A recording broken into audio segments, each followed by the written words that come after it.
আসসালামু আলাইকুম এভরিওয়ান, কেমন আছেন সবাই? আশা করছি যেখানে আছেন ভালো আছেন, সুস্থ আছেন। আজকে একটি বেবি কাঁথার ডিজাইন ক্রিয়েট করেছি, ভাবলাম আপনাদের সাথে একটু শেয়ার করি ডিজাইনটি। সে ডিজাইনটি খুবই সিম্পল একটি ডিজাইন, তবে কাজ করার পরে কিন্তু অনেকটা ইউনিক লাগবে আজকের এই ডিজাইনটি।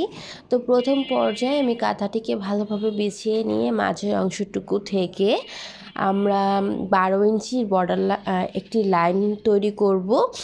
লম্বা এবং চওড়ায় আমাদেরকে 12 ইঞ্চির লাইন অঙ্কন করে নিয়ে এরপরে ডিজাইনটি অঙ্কন করতে হবে।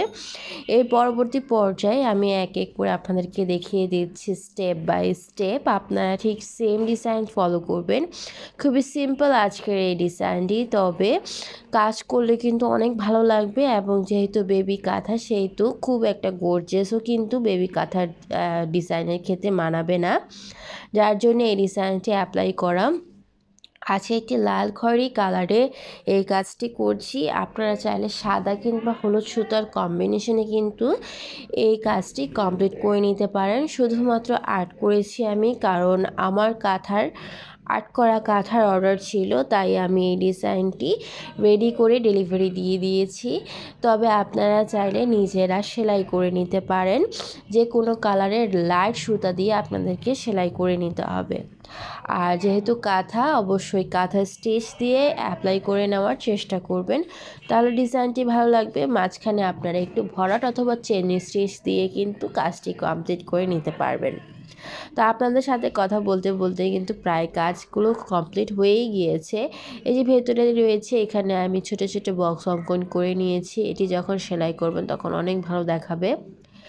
আর এই লাইনগুলোর গ্যাপ ছিল কিন্তু হাফ ইঞ্চি পরপরই এই লাইনগুলো ড্র করে নিতে হবে। আমি চোখের আন্দাজ করে নিয়েছি। এবার আসি আরেকটি মাপে।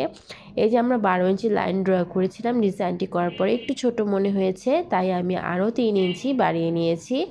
অর্থাৎ আমাদেরকে 15 ইঞ্চি লাইন ড্র করে নিতে হবে।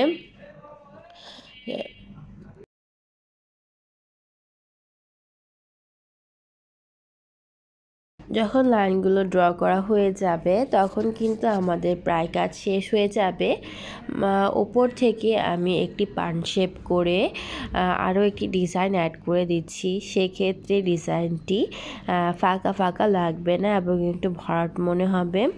আশা করি আজকের এই ডিজাইনটি আপনাদের সকলের কাছে ভালো লেগেছে। যদি অন্য কোনো ডিজাইনের টিউটোরিয়াল প্রয়োজন হয়, অবশ্যই আপনারা আমাকে জানাবেন, আমি শেয়ার করে দেওয়ার চেষ্টা করব। তাহলে আজকে এখানেই বিদায় নিচ্ছি। দেখা হবে নতুন কোনো পর্বে, নতুন কোনো বিষয় নিয়ে। সে পর্যন্ত সবাই ভালো থাকবেন, সুস্থ থাকবেন এবং সবাই সবার জন্য দোয়া করবেন। আল্লাহ হাফেজ।